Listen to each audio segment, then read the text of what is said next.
Morning. Good morning. चलिए, कैसे हैं आप लोग? अच्छे हैं। चलिए, आप लोग अच्छे हैं तो मैं भगवान की कृपा से और आप सभी की कृपा से जहाँ कहीं भी हूँ अच्छा हूँ और बिल्कुल स्वस्थ हूँ। और आप सभी के लिए आज मैं एक ऐसा वीडियो लेकर आया हूँ जो कि बहुत ही रोचक कहानी है, रोचक स्टोरी है।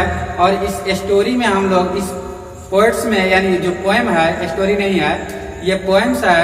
और इस पोएम में मैं एक पोएट्स के बारे में बताने वाला हूँ, जिसके लिए मैं आप सभी से गुजारिश करूंगा, रिक्वेस्ट करूंगा कि आप सभी इस वीडियो को नजरअंदाज ना करते हुए इस वीडियो को ध्यानपूर्वक देखें। तो चलिए, मैं फिर से अपने YouTube channel smart study classes में आप सभी का स्वागत करता हूँ। तो चलिए, आज की वीडियो जो है क्लास 12 के स्वीटेस्ट लव आई डोंट गो, यानी कि आप सभी इस लेसन के बारे में सुने होंगे कि स्वीटेस्ट लव आई डोंट गो जो कहानी है बहुत ही मनपसंद कहानी है, जिन्होंने जॉन डन के द्वारा ये पोएम लिखा गया है। मैं बात बात में इसको स्टोरी बोल दे रहा हूँ, कहानी बोल दे रहा हूँ, लेकिन ये पोएम्स है, ठीक है। तो इसके बारे में हम लोग चर्चा करेंगे, लेकिन सबसे पहले इसको हम लोग क्या करेंगे, स्वीटेस्ट लव आई डोंट गो जो कहानी है, पोएम्स है, तो इस पोएम्स को किस पोएट्स ने लिखा, इस पोएट्स के बारे में हम लोग सबसे पहले जानकारी लेंगे।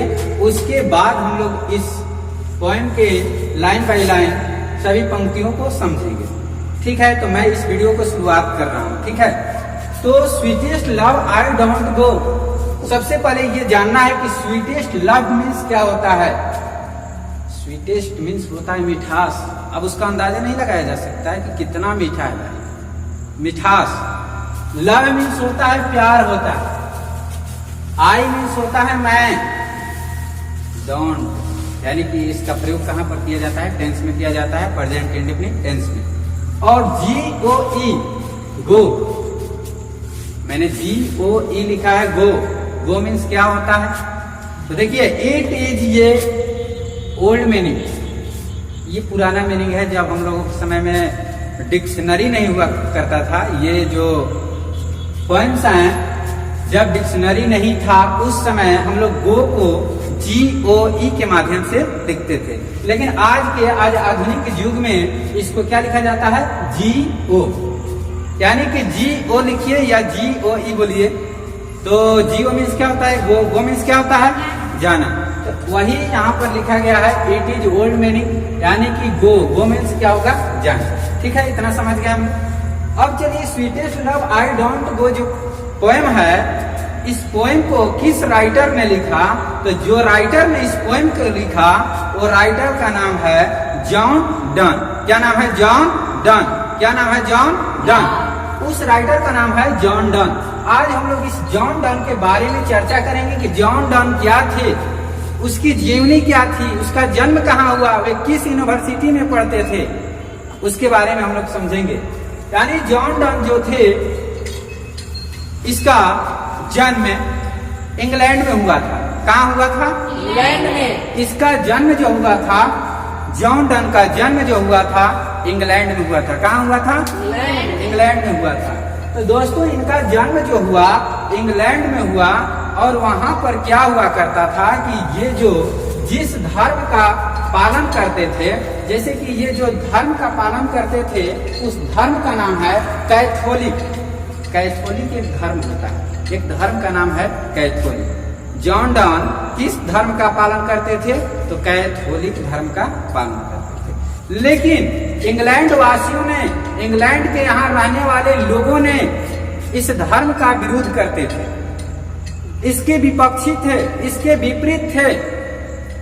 वहां पर क्या हुआ, जब यहाँ जॉन डन का जन्म हुआ इंग्लैंड में, तो सबसे पहले हम लोग जानेंगे कि जॉन डन का जन्म इंग्लैंड में हुआ था, इंग्लैंड के लंदन में हुआ। इंग्लैंड के कहाँ पर हुआ था, लंदन में। ये भी जान लीजिए, इंग्लैंड के कहाँ हुआ, लंदन में हुआ। और इसका जब जन्म हुआ तो वहां पर इनका जन्म किस धर्म के घर में हुआ था, कैथोलिक धर्म।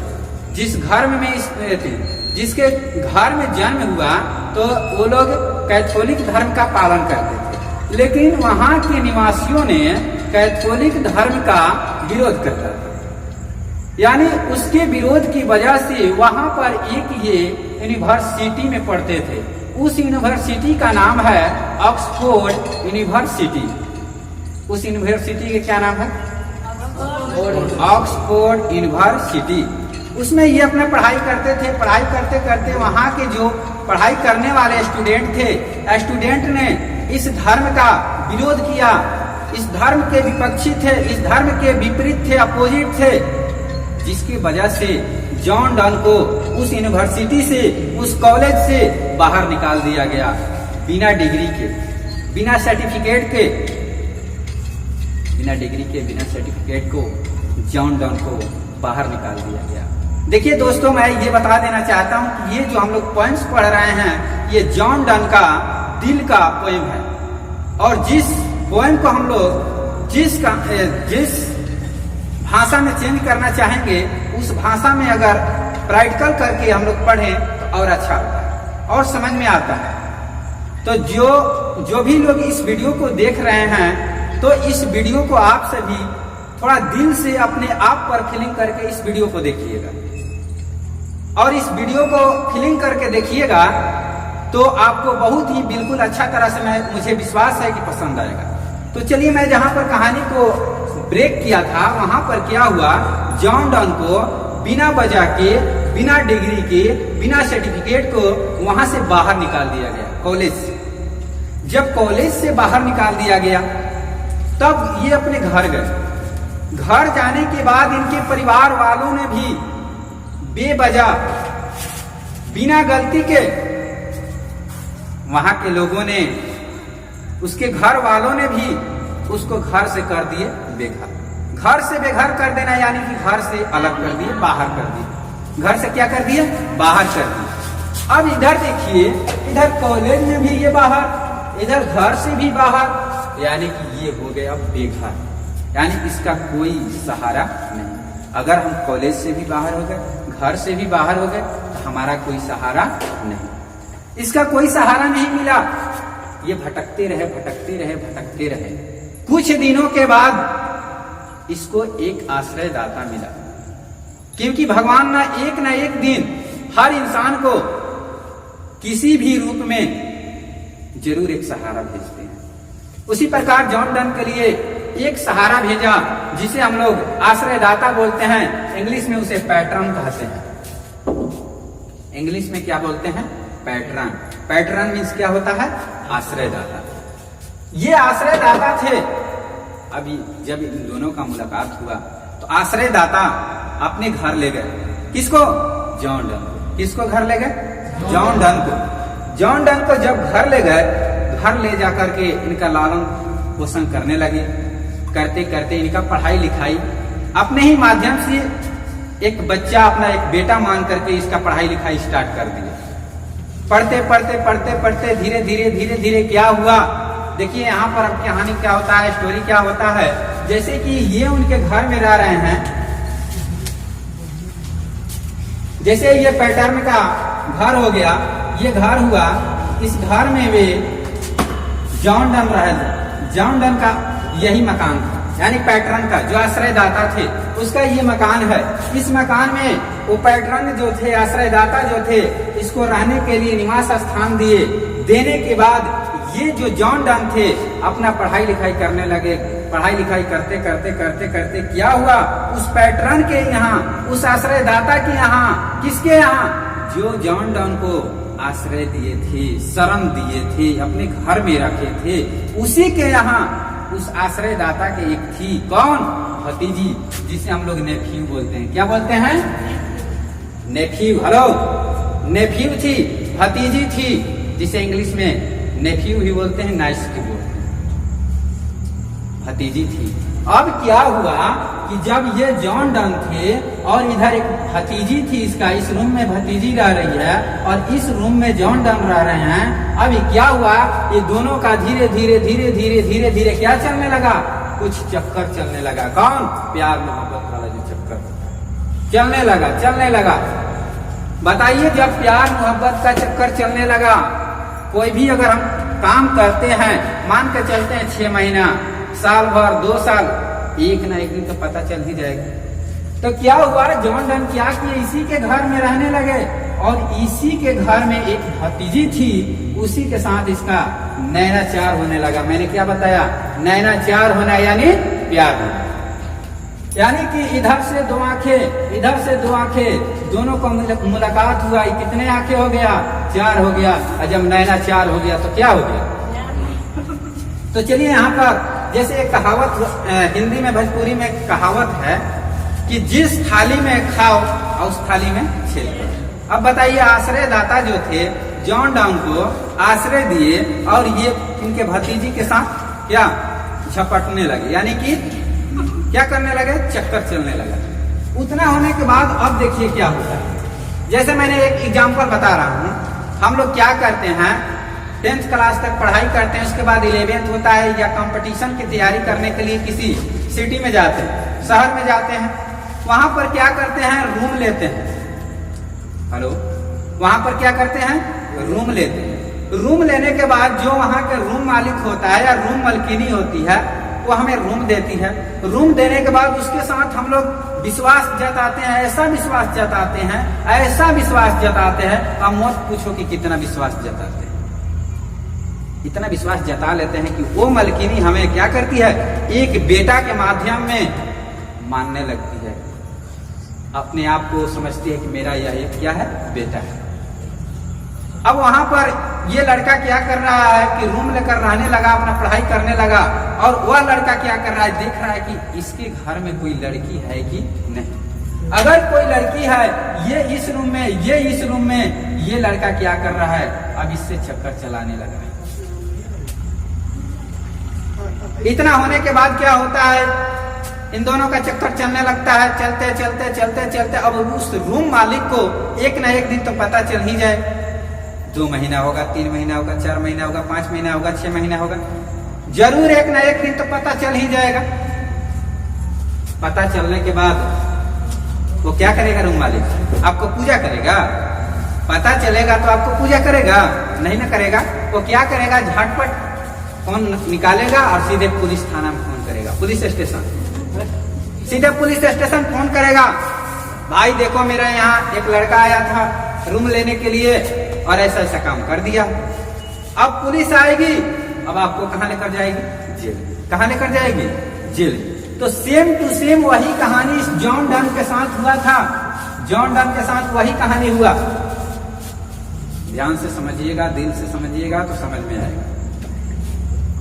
यानी क्या हुआ? जॉन डन उसके साथ में ऐसा वैसा तो कर दिए। करने के बाद क्या होता है कि वो जो पैटर्न थे, आश्रयदाता थे, पुलिस के पास फोन कर दिए। पुलिस के पास जब फोन कर दिए, पुलिस आई और जॉन डन को कुछ समय के लिए कहाँ लेकर चला गया? जेल। अगर कोई पूछ दे कौन ऐसा कवि थे जो कुछ ही दिन जेल में बिताए, 1 दिन बिताओ या 2 दिन बिताओ या 4 दिन बिताओ या साल भर बिताओ, जेल में तो गए ना जी, नाम तो हुआ ना। यानी कि वही एक ऐसा कवि थे जो 2-4 दिन के लिए जेल गए। जब जेल चले गए, वहां पर क्या होता है? पैटर्न जो थे, आश्रयदाता थे, उनके जो भतीजी थी और इनके साथ, दोनों के साथ कोर्ट मैरिज शादी भी हुई। कोई पूछ दे कौन ऐसा कवि थे जो सबसे पहले अपना कोर्ट मैरिज शादी किए हुए थे, तो कौन थे? John Donne. कौन थे? John Donne. जॉन डन ही एक ऐसा कवि थे जो सबसे पहले अपना कोर्ट मैरिज शादी किए थे। किससे? नेफ्यू यानी पैटर्न के नेफ्यू यानी उसकी भतीजी एनामोर। उस लड़की का नाम क्या था? एनामोर। क्या नाम था? एनामोर। इतना समझ ली? Yes sir. इतना समझने के बाद अब देखिए दोस्तों क्या होता है। इतना करने के बाद वो जेल से बाहर आते हैं। जब जेल से बाहर आते हैं तो दोनों क्या करते हैं? साथ में रहते हैं। और कुछ दिन रहने के बाद जॉन डन को कहीं जाना होता है। जॉन डन को कहाँ जाना होता है? कहीं जाना होता है यात्रा पर, जर्नी पर। उसे इंग्लिश में क्या बोलते हैं? जर्नी। क्या बोलते हैं? जर्नी। जर्नी मीन्स क्या होता है? यात्रा होता है। ठीक है, समझ में आ रहा है? जॉन डन को कहीं जाना होता है तो जाना कहाँ था? यात्रा पर। उस जगह का नाम क्या था? अमेरिका। अमेरिका नहीं, सॉरी, यूरोप। कहाँ जाना था? यूरोप। जॉन डन को कहाँ जाना था? यूरोप जाना था।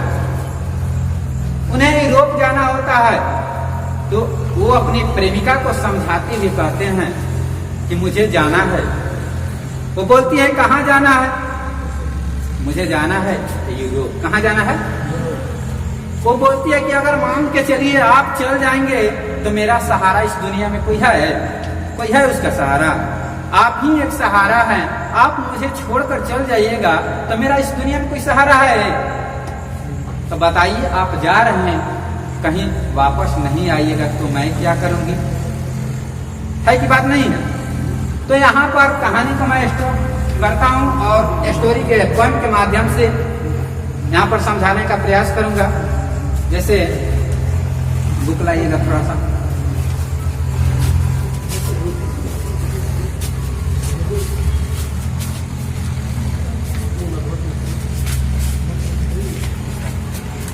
तो चलिए हम लोग स्वीटेस्ट लव आई डोंट गो, ये हमारा पोएम्स है, इसके बारे में हम लोग पढ़े।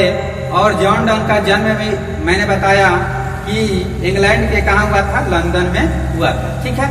लेकिन ये नहीं बताया, एक चीज बताना भूल गया, जो कि इनका जन्म हुआ था 1572 ईस्वी में और मृत्यु हुआ था 1631 में। 1572 ईस्वी में जन्म हुआ था और 1631 ईस्वी में मृत्यु हुआ था, ठीक है।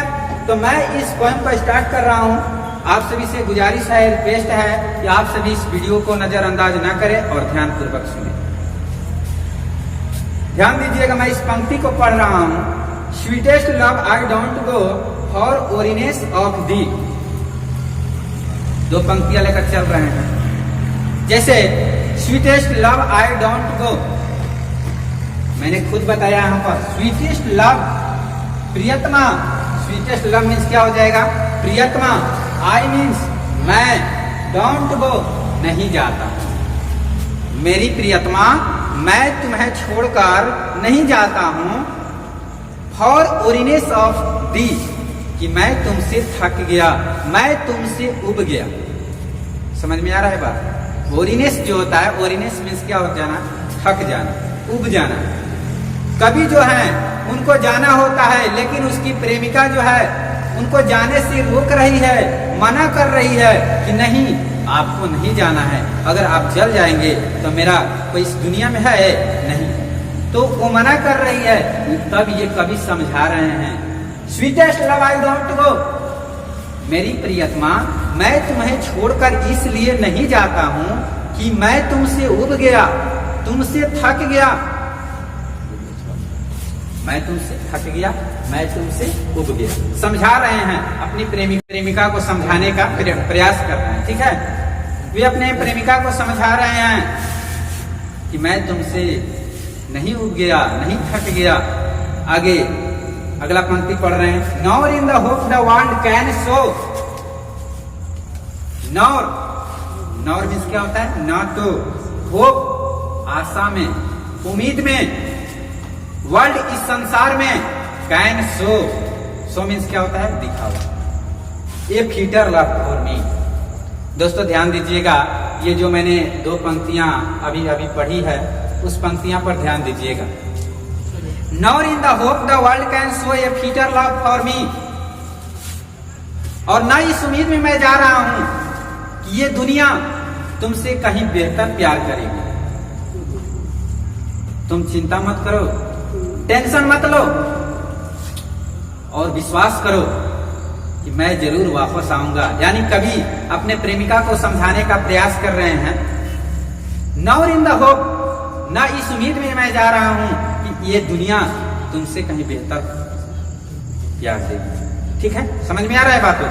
जैसे कि इसकी जो प्रेमिका है वो समझ रही है काजान बाहर में जा रहे हैं, यूरोप जा रहे हैं, अगर मुझसे कहीं अधिक चाहने वाली कोई मिल गई तो, अगर मान के चलो हमसे यहाँ पर शादी रचा ली, मैरिज कर लिए, अगर यूरोप जा रहे हैं उधर हमसे भी कोई अधिक पसंद करने वाली मिल गई तो उधर ही रह जाएंगे, तो मेरा कौन है दुनिया में?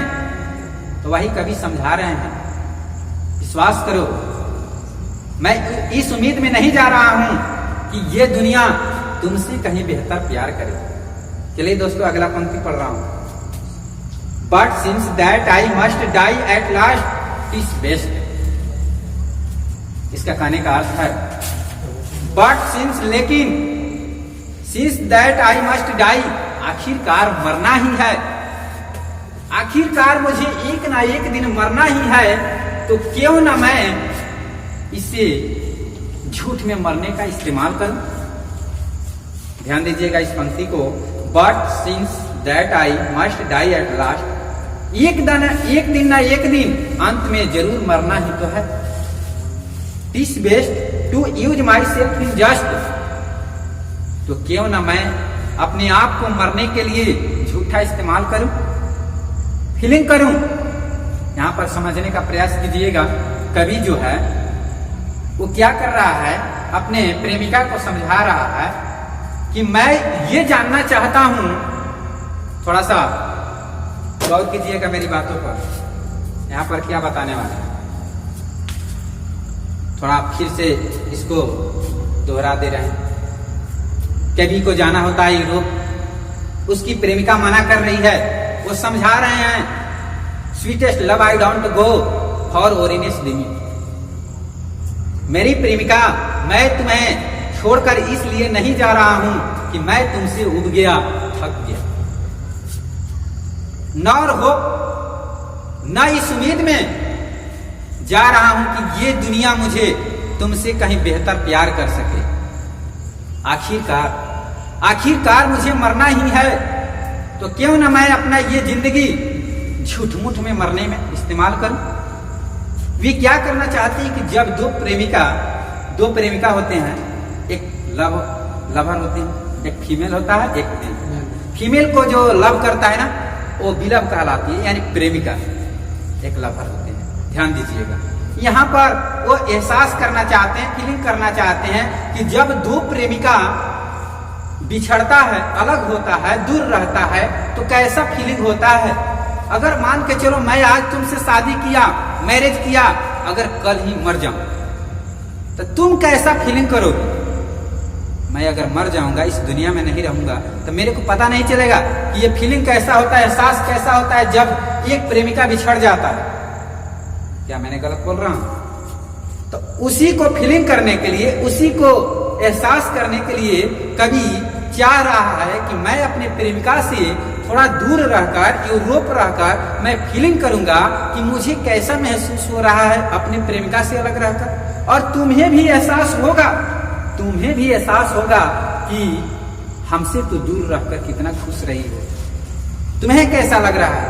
और ये भी एहसास करने को मौका मिलेगा, फीलिंग करने का मौका होगा कि जब दो प्रेमिका कितने दिनों से बहुत दूर बिछड़ कर चले जाते हैं और जब बहुत दिनों के बाद मिलते हैं, उस समय का नजारा कैसा होता है, वो भी चीज हम लोग एहसास करेंगे। तो चलिए मैं बुक के माध्यम से आगे पढ़ रहा हूं। 10 wife's death to die. Yesternight, दोस्तों एस्टर नाइट का मतलब यहां पर जैसे yesternight, yesternight means कल की रात। ध्यान दीजिएगा, कल की रात, बीती हुई रात। ध्यान दो यहां पर, एस्टर नाइट, कल की रात। सॉरी, एक बात मैं बताना भूल गया, जैसे कि यहाँ पर मैंने पहले भी लिखा था मेटाफिजिकल और यहाँ पर भी लिखा था मेटाफिजिकल। इसका मतलब थोड़ा सा बता दे रहा हूँ कि जॉन डन जो थे मेटाफिजिकली पोएट्स थे। मेटाफिजिकल मीन्स क्या होता है?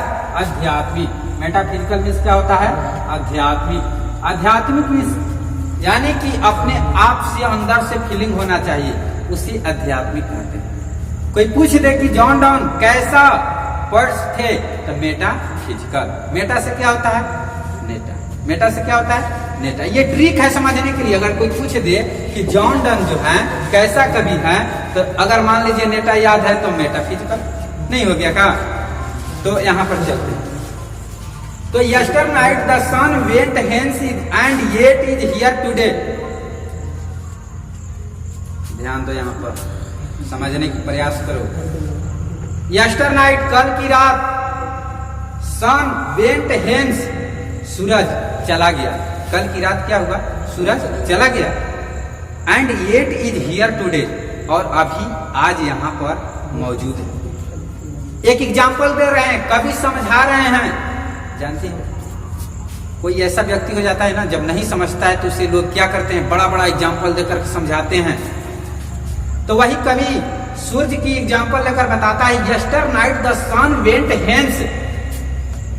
सूर्य कल की रात सूरज यहाँ से चला गया और फिर वापस यहाँ पर मौजूद है नहीं। तो अब आगे, he has no desire nor sense, hath यहाँ पर दिया HATH, लेकिन इसका आज के आधुनिक मीनिंग क्या होता है, हैड। ये ओल्ड मीनिंग है, ये न्यू मीनिंग है, इसी को आज हम हैड पढ़ते हैं, ठीक है। तो he had no desire nor sense, desire means क्या होता है, इच्छा। नॉर सेंस, सेंस मीन्स क्या होता है, दिमाग। कल की रात सूरज यहाँ से चला गया और आज यहाँ पर मौजूद है। उसके पास ना तो कोई इच्छा थी और ना कोई दिमाग था। सूर्य के पास कोई इच्छा है क्या, आने की इच्छा है कि नहीं हमको कल पहुंचना ही है, कोई दिमाग है उसके पास नहीं। लेकिन मेरे पास है, मेरे पास इच्छा है, मेरे पास दिमाग भी है। मेरे पास इच्छा ये है कि मुझे कल तक जो भी यात्रा करूंगा बहुत तेजी से करूंगा, और मेरे पास ये इच्छा होगी कि तुम्हारे पास पहुंचना है। Nor half so short away, और ना तो सूर्य के पास कोई छोटी रास्ता है, ठीक है। सूर्य के पास कोई छोटी रास्ता नहीं है। देन फियर नॉट मी, डरो मत, मुझ पर विश्वास करो, मैं जरूर आऊंगा। But believe that I shell make spider journey, मुझ पर विश्वास करो, मैं जो भी यात्रा करूंगा ना बहुत ही तेजी से करूंगा। स्पाइडर जर्नी यानी तेजी से यात्रा, जो भी यात्रा करूंगा तेजी से यात्रा करूंगा तुम्हारे पास आने के लिए। Since I take more wings and spurs than he, hello,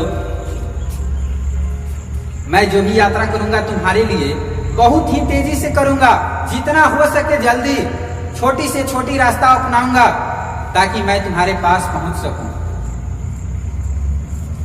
more wings and सप्रेज than ही, उसके पास कोई पंख भी नहीं है, कोई पंख नहीं है कि वह उड़ते उड़ते चला आएगा।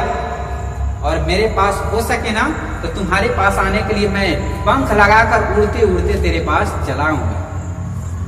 कभी समझा रहे हो, oh how feeble is man's power, oh how feeble is man's power, मनुष्य की कितनी कमजोर होती है शक्तियां, मनुष्य की ये शक्तियां कितनी कमजोर है।